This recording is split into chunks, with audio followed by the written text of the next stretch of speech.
AP పరిస్థితులపై బహిరంగ చర్చకు ముఖ్యమంత్రి వస్తే పవన్ కళ్యాణ్ సిద్ధమని చెప్పారు జనసేన ప్రధాన కార్యదర్శి నాగబాబు. పరిపాలన ఎంత గొప్పగా ఉందో వాళ్లు చెప్తారు, ఎంత చెత్తగా ఉందో మేం చూపిస్తామని చెప్పారు.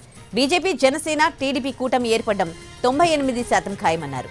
సీట్ల సర్దుబాటులో ఇబ్బందులు సహజమని, అన్ని సర్దుకుంటాయంటోన్న నాగబాబుతో మా ప్రతినిధి Ravichandra face to face. Janasena, Telugu Desam party, Bharatiya Janata party పొత్తులపై ఒకవైపు ఢిల్లీ డెవలప్మెంట్స్ జరుగుతుండగానే ఒకవైపు క్షేత్రస్థాయిలో పార్టీని ఎన్నికలకు సన్నద్ధం చేయడమే లక్ష్యంగా నాగేంద్రబాబు పర్యటిస్తున్నారు. ఆయన ప్రతి నియోజకవర్గానికి వెళ్లి అక్కడ స్థానిక పరిస్థితులను, శ్రేణులను సన్నద్ధం చేయడం, తెలుగుదేశం పార్టీతో ఎలైన్ అయినప్పుడు ఎలాంటి జాగ్రత్తలు తీసుకోవాలనేది శ్రేణులకు దిశానిర్దేశం చేస్తున్న పరిస్థితి ఉంది. ప్రస్తుతం మన దగ్గర నాగేంద్రబాబు ఉన్నారు. సార్, ఇప్పుడు ఢిల్లీ డెవలప్మెంట్స్ ఏ విధంగా జరుగుతున్నాయి? అక్కడ పొత్తుల కూడికి ఎలా ఉండే అవకాశం కనిపిస్తుంది? జనసేన, టీడీపీ, బీజేపీ కలిసి ఎలా ఉండబోతుంది? అంటే మీలాగే అంటే మా నాయకుడు బయటకు వచ్చి చెప్పేదాకా మేము ఏది కామెంట్ చేయమండి. బీజేపీ కూడా కలిస్తే బాగుంటుందని నా వ్యక్తిగత కోరిక. ఎందుకంటే మాకు వ్యక్తిగతంగా మోడీ గారంటే మాకందరికీ చాలా రెస్పెక్ట్ ఉంది, ఒక ఇష్టం కూడా ఉంది నాకు. బట్ టీవీలో వచ్చే న్యూస్ చూస్తుంటే ఏమో పాజిటివ్ రెస్పాన్స్ వచ్చి వారు కూడా ఈ కూటమిలో భాగస్వాములు అవుతారని నమ్మకం ఉంది. అంటే 2014లో ఈ మూడు పార్టీల కూటమి సక్సెస్ అయింది. మరోసారి అటువంటిదైనా రిపీట్ అవుతుందా? ఆ దిశగా మీకు ఏమైనా సూచనలు వస్తున్నాయి? 100% సక్సెస్ అవడానికి 98% ఛాన్సెస్ ఉన్నాయి. 2% చెప్పలేం. కానీ 2019లో బీజేపీ ఆంధ్రాలో ఇంత బలపడలా. డెఫినెట్గా బీజేపీ ఎంతో కొంత బలం సాధించింది ఆంధ్రప్రదేశ్లో. బికాస్ వారు వెళ్తున్నటువంటి విధానం కానీ,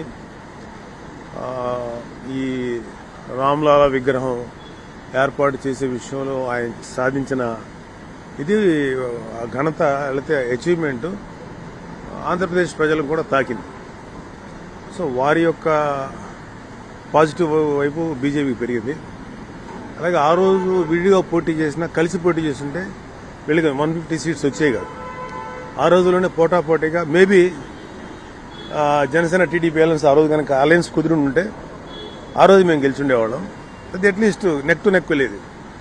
ఇప్పుడు ఇంత బ్యాడ్ టైం తెచ్చుకొని ఇంత వరస్ట్ సిచ్యువేషన్లో ఉన్నప్పుడు వైసీపీ అండ్ విపరీతమైన యాంటీ ఇన్కంబెన్సీ, విపరీతమైన ప్రజా వ్యతిరేక విధానాల వల్ల ఎట్టి పరిస్థితుల్లో ఇవాళ మళ్ళీ again BJP, Janasena, TDP alliance 2014లో ఎలాంటి రిజల్ట్స్ అయితే వచ్చినాయో దానికి మినిమం ఇంకొక 25-30% ఎక్కువే వస్తుంది.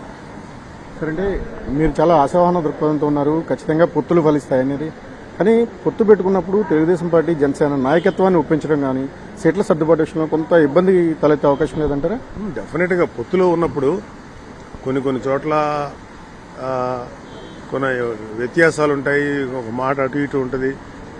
ఏదైనా సరే ఇప్పుడు ఒక్కసారి కలిసి ట్రావెల్ చేద్దాం అనుకున్న తర్వాత ఇలాంటి అడ్జస్ట్మెంట్లు అనేది సహజం, అది చాలా న్యాచురల్గా జరుగుతుంది. సో అల్టిమేట్గా ఒక మన ఎలక్షన్ మూడు దగ్గరికి వచ్చే కొద్దీ అవన్నీ సర్దుబాటు అవుతాయని మాకు తెలుసు. అదే జరుగుతుంది కూడా ఇప్పుడు. అంటే ఖచ్చితంగా ఒక 40 సీట్లైనా జనసేనకు లేకపోతే ఓటు ట్రాన్స్ఫర్ కాదు, తెలుగుదేశం పార్టీకి జనసేనకు మధ్యలో ఆ గ్యాప్ అలాగే మిగిలిపోతుందని హరిరామ్ జోగి గారు ఆవేదన వ్యక్తం చేస్తున్న పరిస్థితి ఉంది. ఆయన ఒక లెటర్ కూడా రాశారు. దాన్ని ఎట్లా చూడాలి?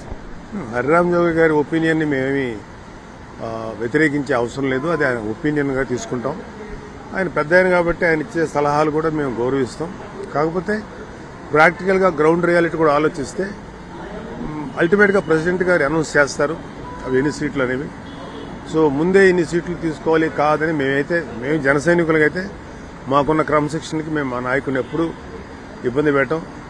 ఆయన డెఫినెట్గా జనసేన పర్సనల్గా 19లో మాకు 7% ఓటింగ్ ఉందండి. ఇప్పుడు మా ఓటింగ్ శాతం అంటే ఆంధ్రప్రదేశ్లో యావరేజ్గా ఒక 30%, 32% ఉంది. Uttarandhra, west, east, some pockets of ఆంధ్రప్రదేశ్లో ఖచ్చితంగా 35 to 40% బలం ఉంది మాకు.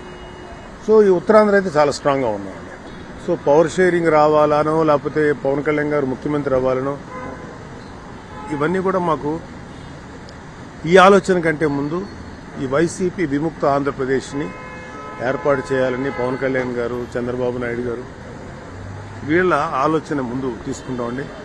ముందు ఆ దిశగా మా ప్రయత్నాలు చేస్తాం.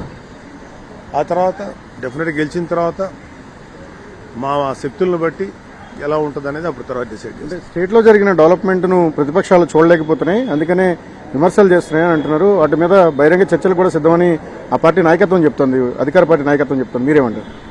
డెఫినెట్గా బహిరంగ చర్చలు వాళ్ళ పార్టీలు ఉండే క్యాడర్ కాదండి.